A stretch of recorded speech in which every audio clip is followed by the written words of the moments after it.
오늘 아침을 여는 말씀은 다니엘 11장 1절에서 4절 말씀입니다. 내가 또 메대 사람 다리오 원년에 일어나 그를 도와서 그를 강하게 한 일이 있었느니라. 이제 내가 참된 것을 내게 보이리라. 보라, 바사에서 또 새 왕들이 일어날 것이요 그 후에 넷째는 그들보다 심히 부요할 것이며 그가 그 부요함으로 강하여진 후에는 모든 사람을 충동하여 헬라 왕국을 칠 것이며 장차 한 능력 있는 왕이 일어나서 큰 권세로 다스리며 자기 마음대로 행하리라. 그러나 그가 강성할 때에 그의 나라가 갈라져 천하 사방에 나누일 것이다. 그의 자손에게로 돌아가지도 아니할 것이요 또 자기가 주장하던 권세대로도 되지 아니하리니 이는 그 나라가 뽑혀서 그 외에 다른 사람들에게로 돌아갈 것임이라. 아멘. 다니엘 11장은 천사 가브리엘이 다니엘에게 보여준 환상의 해석으로 미래에 대한 예언을 전해주고 있습니다. 1절을 보면 내가 다리오 원년에 그를 도왔다 라고 기록되어 있는데 여기서 나는 가브리엘, 그는 미가엘을 말합니다. 미가엘은 다리오 원년에 유다 백성을 고국으로 귀환시키기 위해 영적 전투를 치렀는데 천사 가브리엘이 이 싸움에 동참해 도왔다는 것입니다. 이 말은 세상의 역사가 권세자들에 의해 좌우되는 것이 아니라 하나님의 통치하에 있다는 것입니다. 즉 세상의 권세자들이 하나님을 모른다 하더라도 그들의 생각과 상관없이 하나님은 이 세상을 이끄시며 주관하고 계시다는 것입니다. 그래서 가브리엘은 다니엘에게 참된 것을 보여준다고 말하는 것입니다. 힘 있는 자들이 세워지고 그들이 세상을 이끌어가는 것처럼 보이지만 그렇지 않다는 것입니다. 진짜 이 세상을 이끌어가는 것은 보이지 않지만 하나님이라는 것입니다.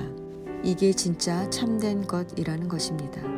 본문은 복잡한 왕들의 이야기가 나오는데 크게 구분지어 보면 2절은 캄비세스에서 아하수에로에 이르기까지 4명의 바사 왕의 치세와 아하수에로가 헬라 지방을 정복하려 한다는 것을 예언합니다.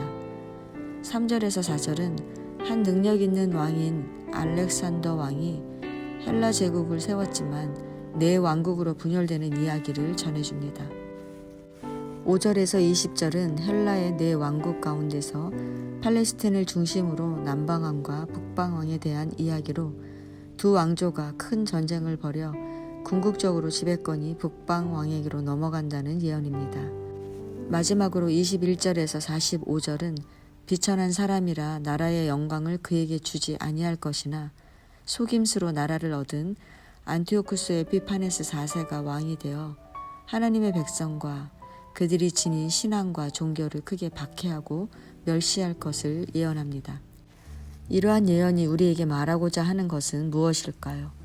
하나님께서 세상을 주관하고 계시다는 것입니다.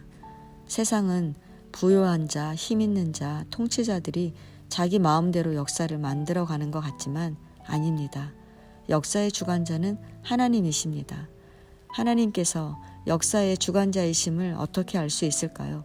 첫 번째는 하나님께서 약속을 이루어 주신다는 것입니다. 강대국이었던 바벨론이 70년 만에 멸망하고 메대가 세워지는 것은 메대가 힘과 능력이 있어서가 아닙니다. 70년이 차면 돌아오게 하신다는 하나님의 약속을 이루기 위해서였습니다.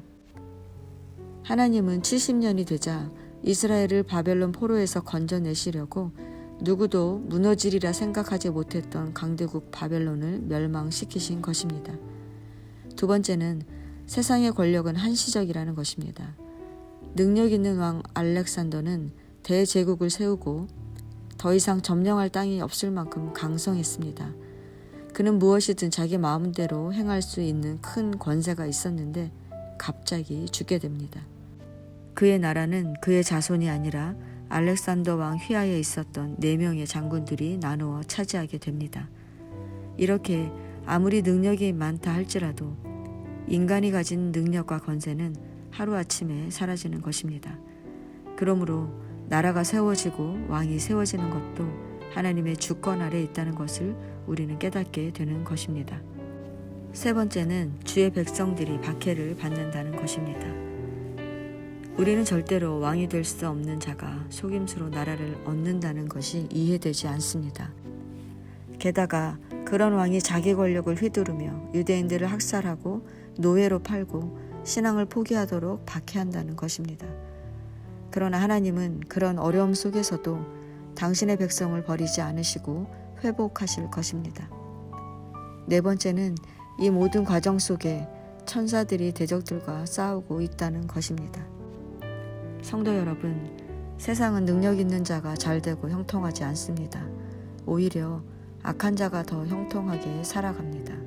우리가 기억해야 할 것은 우리의 인생이 하나님의 주권 아래 있다는 것입니다. 비록 우리가 이 세상에서 여러 가지 어려운 문제를 마주하지만 하나님이 정하신 때가 이르면 반드시 신실하신 하나님의 뜻대로 우리의 인생이 열리게 되어 있습니다. 다만 우리가 하나님의 주권을 의지하며 상황에 흔들리지 말아야 합니다. 이 세상뿐 아니라 연약한 나를 지켜보시는 하나님을 의지하며 내가 서 있는 곳에서 기다릴 수 있어야 합니다. 하나님은 이렇게 준비된 자에게 참된 것, 즉 하나님이 세상을 이끌어 가시는 것을 보게 할 것입니다. 그뿐 아니라 당신의 뜻과 계획도 깨닫게 할 것입니다. 말씀으로 하루를 시작하시는 성도 여러분, 다니엘처럼 말씀을 읽고 기도하는 자리를 묵묵히 지켜내시기 바랍니다.